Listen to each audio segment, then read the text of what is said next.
Is this crazy? We stand on the verge of the 4 greatest years in the history.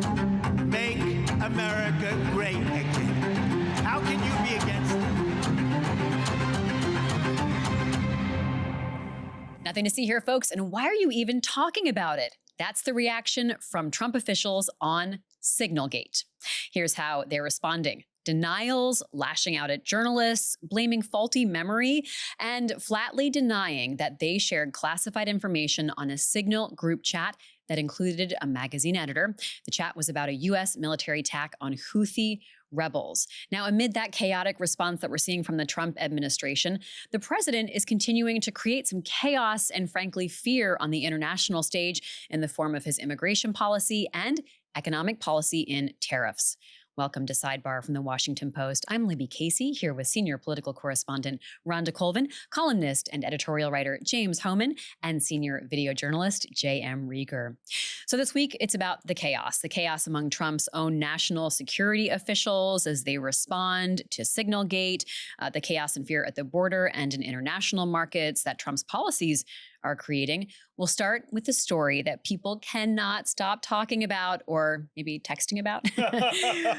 Let's talk about the latest news about this Signal chat, Rhonda. What are we hearing in terms of Congress and their reaction and what they're going to do about it? Yeah, it's been really interesting to see sort of the evolution of this news. On Monday, it kind of was news. You saw some dismay from Democrats, shock. Republicans really kind of running away from the story, saying, mistakes happen. Also, there was like a 24 hours where it always defies like credibility, where they're like, I haven't read it yet. I haven't seen it yet. And you're like, you can get away with that for a little while. That always usually is worked in when reporters are asking. It's the passive mistakes were made, right? Right. When it's your side. It's unfortunate, yes. But what we did see yesterday is Senator Wicker and Senator Reed. Wicker is the Republican chair of the Senate Armed Services Committee. Reed is the top Democrat on that committee. They penned a letter to the acting Inspector General at the Department of Defense asking for him to look into this. In fact, they asked for an expedited inquiry, figuring out, was this classified, unclassified when it comes to the definition of that by the Department of Defense, what exactly transpired, looking at the text messages and seeing if the ones that have been released match what really was on Signal. So they want more information. I actually did reach out to a spokesperson on the Armed Services Committee this morning to ask, what does expedited mean? Like, can you confirm if there's a date that they want this report by? I was swiftly given an answer saying that they were not going to further comment on the contents of the letter. So there's that. We don't know when a report might land, where this might go, but this is an actual item that has happened with, the weight of Congress behind it. In terms of a committee asking for more information and an inquiry into the Signal chat group. An inquiry, more information. Oh my. I mean, it is something. But James, let's talk about Republican reaction generally. Yeah, this is Democrats are seeing this opposition moment, and it's like something they can all get excited about. I think Republicans all privately acknowledge this is really bad. It's super embarrassing. It's awkward. I think people in the White House are angry at Mike Waltz. I think Trump's happy that and I mean, just Waltz initiated the chat. Right. So we're going to have to, And so that's, I put to the point about like the Inspector General, there's this whole thing of like, well, we need to look into what happened. And it's pretty clear what happened. I mean, there's nothing to really look into. Mike Waltz, who started the chat, put Jeffrey Goldberg on it, says he's asked Elon Musk to help figure out how Jeffrey Goldberg got on it. And it's like, you don't need to be the world's richest man to figure that one out. So I think Republicans have done kind of the obfuscation. They've tried to do whataboutism. They've tried to go on the attack. They've tried to change the subject. They tried to talk about the bombs against the rebels instead of talking about the material. They've tried to, can I just clarify? Exactly, just saying like let's look at how successful this operation was in their eyes, and you're kind of taking away the pride and the success of American service members, which is not it's like trying to change the subject. Right. It's just not. And then attacking the media, which is their favorite thing to do. And, you've seen a couple, Pete Hegseth flew to Hawaii and then Guam and sort of yelling at reporters and getting angry at them. And all of that, I do think, is an effort to distract and to change the subject. Well, it is right from the Trump playbook, JM. It's like we know that Donald Trump admires and appreciates people who fight back. So it's like less the issue and more how you fight at your critics about the issue. You've been kind of doing this like parsing of all the different reactions that not just Republicans and Democrats, but the actual national security officials who were in that chat, what reactions they're having and how they're trying to sort of, wriggle out of this, or some of them kind of gently cast the eye elsewhere, a little bit of blame maybe on somebody else in the group chat. Tell us more. I think the Trump administration knows that this is a sticky issue. This is polling really poorly for them right now. The percentage of Americans who are saying that this is a, quote, very serious issue is over 50%. By comparison, folks who said that Hillary Clinton's email scandal was a serious issue was in the 40s. Joe Biden's classified documents was in the 30s.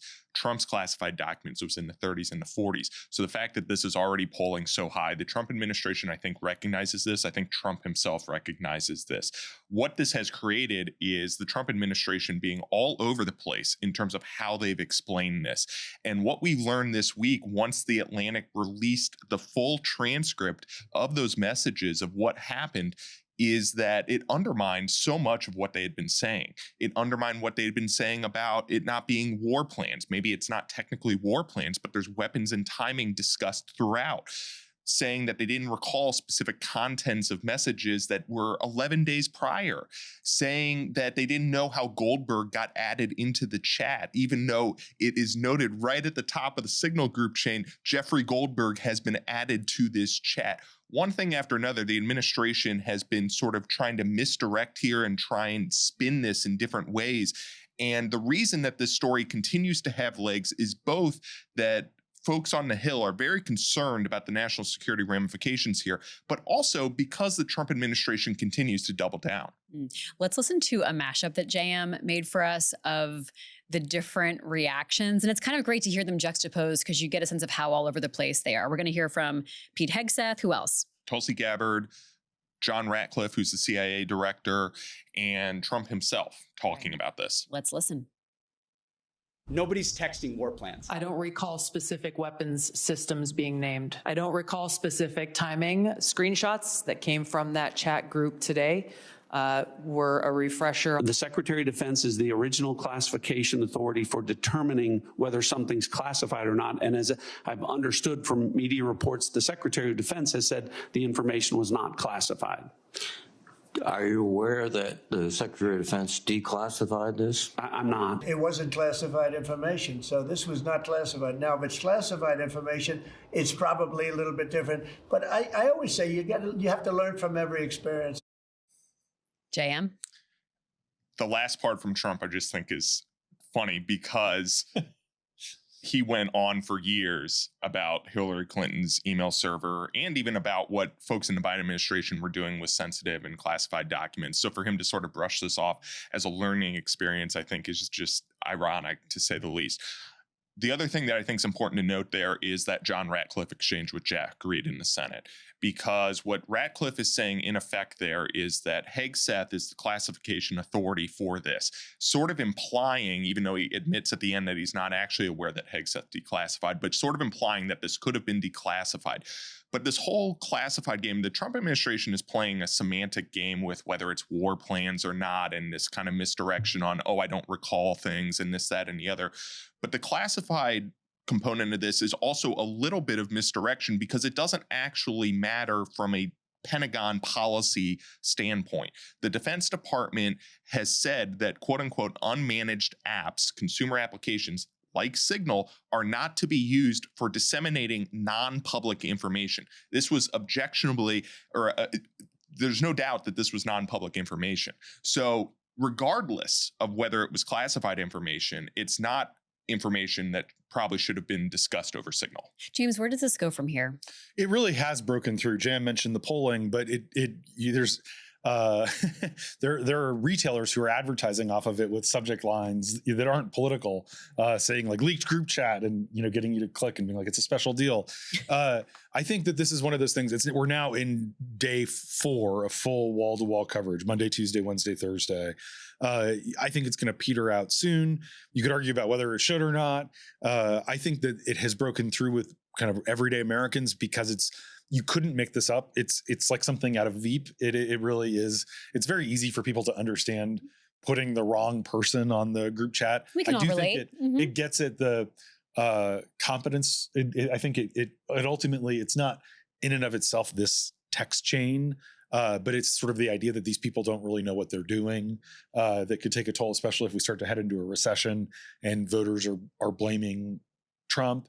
I mean, Trump himself is not implicated in this text chain. So I think that somewhat limits the political damage, unlike the Biden classified documents of the Hillary Clinton emails. But I talked to a Republican who said this is their worst week yet in 2 months. So they recognize that this is bad for them. And I think they are eager to turn the page.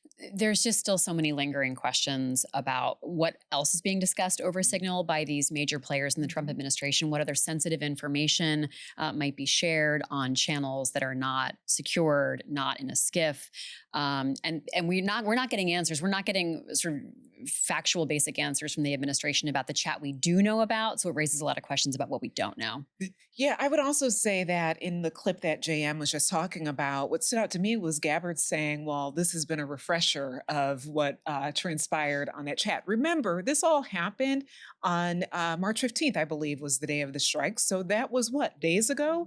So it made me think, and perhaps members of the public think, well, are there many more chats that she's a part of that are, similar to this, where if she's being truthful that this was, a refresher for her to see the text, what else is out there? So I think there is a lot of concern in that area. I have also heard that from lawmakers as well, as if this was a one-off and it was a mistake, we'd understand that, but it's the doubling down that is so disturbing. Also, the odds of like a journalist getting put on the only chat that exists seems it could happen. But Rhonda, you covered those 2 hearings we had this week, and let's just remind everyone that was just timing. Like, those were long scheduled hearings. If we hadn't have had those hearings, we wouldn't have heard from most of those players. We might have heard from some, like Pete Hegseth, who's on the road.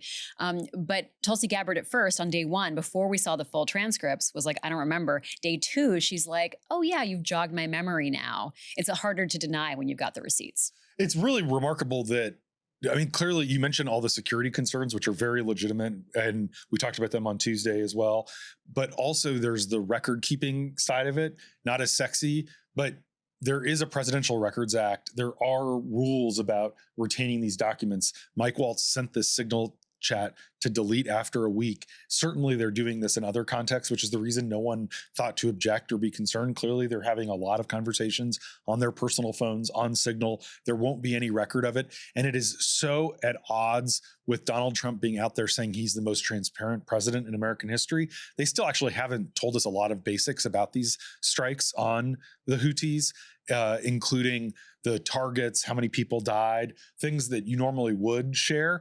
Last week, Trump released the 77,000 pages of JFK files, and he was out there talking about how he's so transparent. They're going to put out some MLK files soon, but they're not putting out other information that is sort of like more actually transparent about what the administration is doing, including White House visitor logs, which they've said they're not going to follow Joe Biden and release either. I'm watching Marco Rubio to see the Secretary of State and how he responds to some of this, James. Some of these, okay, I was going to say some of these folks should know better. Really, they all should know better. Like, it's kind of sort of basic 101 when you get a big government job like this. But Marco Rubio was on the Intel committee. I mean, some of these folks have a background in security settings where they really know the ropes about how they're supposed to act. Are you watching him as well? Yeah. I mean, Rubio is going to just sort of do the whataboutism and go on the attack. But might he try to point the fingers at other people a little bit? Yeah. Rubio will point the finger. I mean, I think Rubio allies are trying to make the story about how JD Vance is sort of, he didn't initiate the conversation, but that we've gotten an insight into his sort of isolationist view of wanting to snub Europe, not wanting to protect the freedom of navigation or being skeptical of it. Rubio is really interesting, but I think it also gets at the idea that there's the ways that people communicate in classified settings are very clunky and hard, and that's not an excuse at all. But I think someone like Rubio is very accustomed to using SCIFs and some of these people are not. Yeah, and I would add he was the chair of Senate Intelligence, so he definitely is familiar with SCIF usage and how you would conduct something like this. I just want to add something too to what JM said about the polling and how this is landing with Americans. I've noticed Democrats on the Hill, Monday they were dismayed. They were saying this is amateur hour, but they've been fine tuning the messaging as well. Yesterday, I heard members talk about, we should be actually talking about the worldwide threats, which is why we were having these hearings. Instead, we have to focus on this.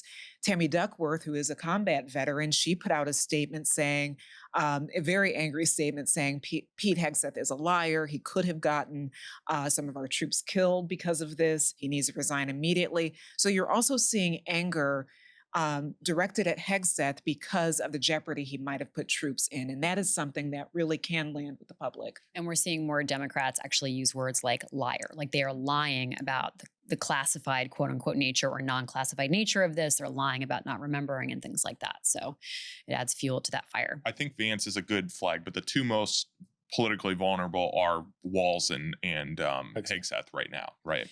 Well, let's leave that there for the moment. I'm sure we'll be talking more about this in the days and weeks to come. What Donald Trump would prefer we talk about are tariffs.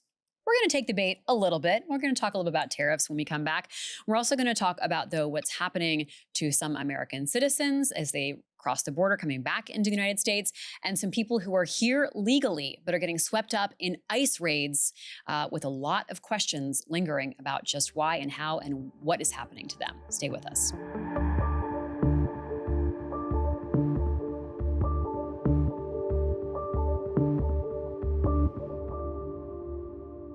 This is Sidebar from the Washington Post. You can watch us on YouTube, look for the Washington Post, or of course, find us on your favorite podcast app. Let's talk about President Trump continuing to create a climate of fear, or in his mind, strength, when it comes to immigration.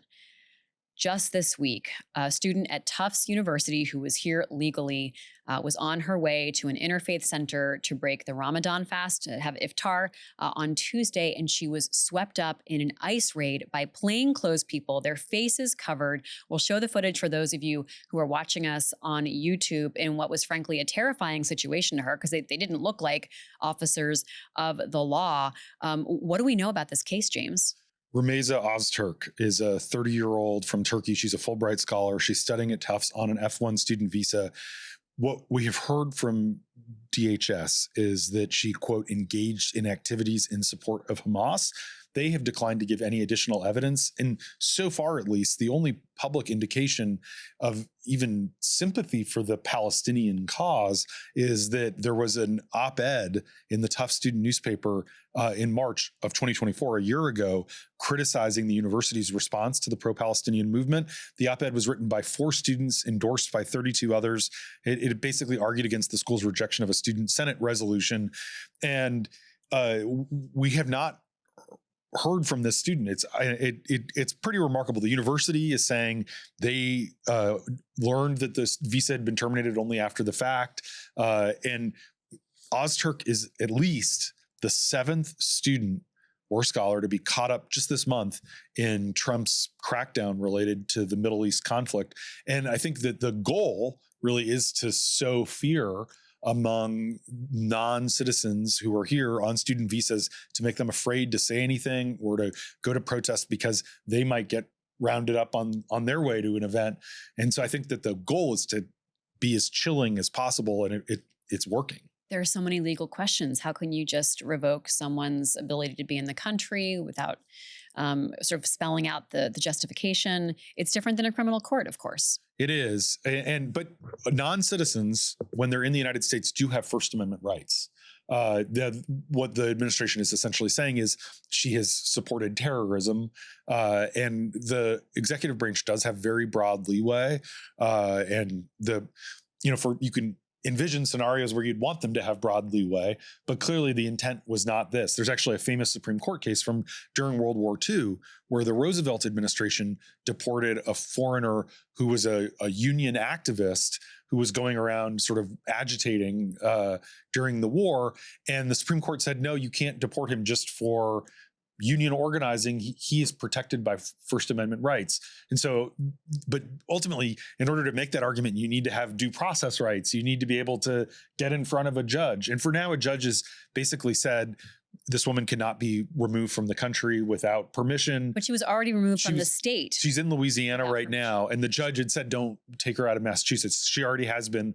The ICE online records show that she is currently being held in Louisiana. James, I want you to talk to us about searches at the border, at border checkpoints. Our colleagues have been reporting on what the legality is if you as an American citizen or someone here in the U.S. legally are asked by folks at the border to look at your devices. So we're getting a lot of reports of travelers being questioned, detained, or refused entry into the United States. It's important for people to know their rights. U.S. citizens, they can be asked to look at their phone, but they are allowed to say no. Now, the government can take your phone for theoretically 5 days, but they need some kind of probable cause.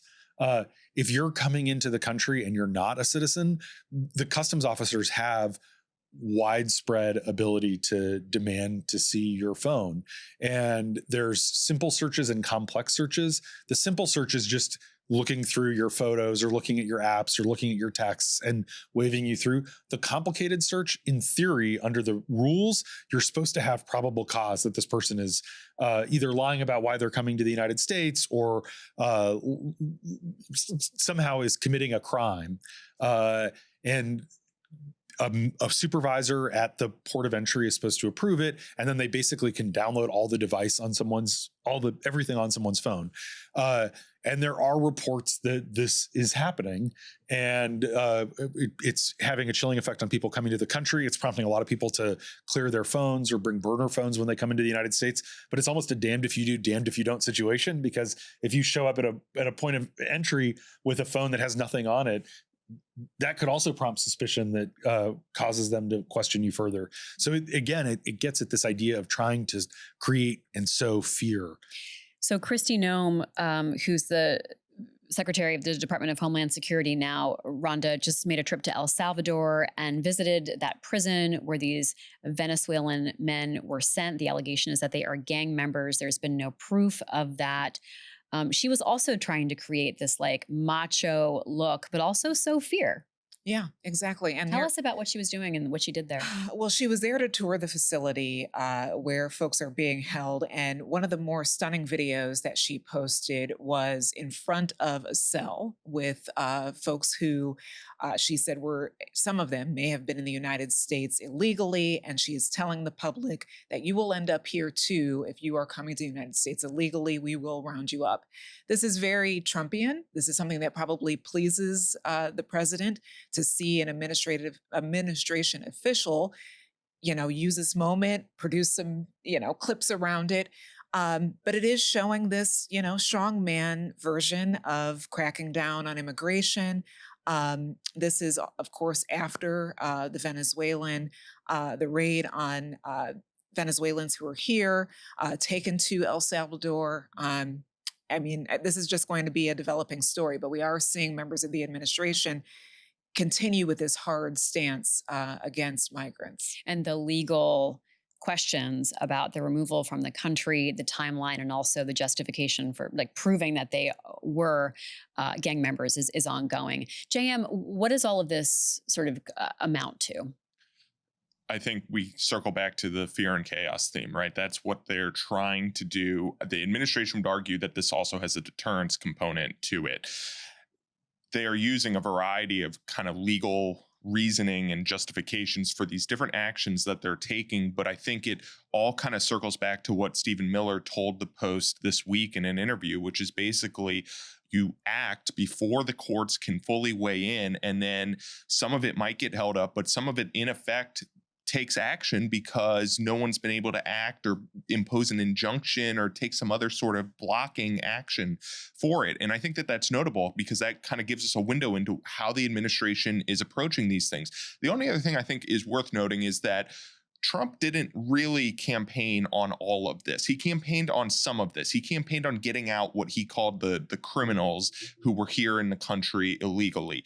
But this notion of deporting folks who are here on legal visas is a totally different approach and is very different than what he talked about during the campaign. Well, pivoting to tariffs, Donald Trump announced on Wednesday, amid all the chaos of Signalgate, that he's implementing these massive auto tariffs starting next week on what they're calling Liberation Day, James? Yeah. The administration's very into this concept of Liberation Day. He's already said that this is the day when reciprocal tariffs are going to go into effect. So any country that has tariffs on the United States, we're going to apply equal tariffs onto them. All of this is wild and is, going to basically push the U.S. into a recession. I almost saw you speechless there. I never see you speechless. I mean, we're going to talk a lot more about tariffs and their impact and just what's going on. But this made JM do a dive into why did Trump get so into tariffs in the first place? Because he has said tariffs is the most beautiful word in the English language, JM. Yes. So where did this come from? Because he's been talking about it, it turns out, for decades and decades. Yes, this is one of the issues Trump has been most consistent on. He's been basically saying the same thing for over 30 years, nearly 40 years on tariffs. This whole notion that the United States is getting ripped off, that tariffs bring in all sorts of revenue for the country, that it's an unfair system overall, and that the folks who are ripping us off are our friends. And this all started back in the late 80s with the economic rise of Japan. Trump had been doing personal business with the Japanese. He bought the Plaza Hotel from a Japanese corporation. And he did this whole run of media appearances in the late 80s talking about tariffs. I remember that footprint of the Japanese coming into Manhattan and buying up so much, really treasure, so many things that Manhattanites were proud of. And it was a fascinating moment in sort of seeing which nation was rising in the post-war world to challenge the United States economically. Okay, I love the archival tape you brought us. Let's watch not President Trump, Donald Trump dreaming that many decades later he could be president, talking to Oprah Winfrey. Oprah Winfrey. Let's watch. We let Japan come in and dump everything right into our markets and everything. It's not free trade. If you ever go to Japan right now and try to sell something, forget about it, Oprah. Just forget about it. It's almost impossible. They don't have laws against it. They just make it impossible. They come over here, they sell their cars, their VCRs, they knock the hell out of our companies. And hey, I have tremendous respect for the Japanese people. I mean, you can respect somebody that's beating the hell out of you, but they are beating the hell out of this country. Donald Trump back in the late 80s, JM? In our deep dive, we have noticed that over time, China's gotten thrown in. Obviously, very recently, Canada and Mexico have gotten thrown more into that mix, the EU. But this is a consistent theme for him, and it has a combination of kind of that fear of that really started with Japan, their economic rise in the 80s, wanting to return the U.S. back to kind of a post-war economy that we saw in kind of the 50s and 60s.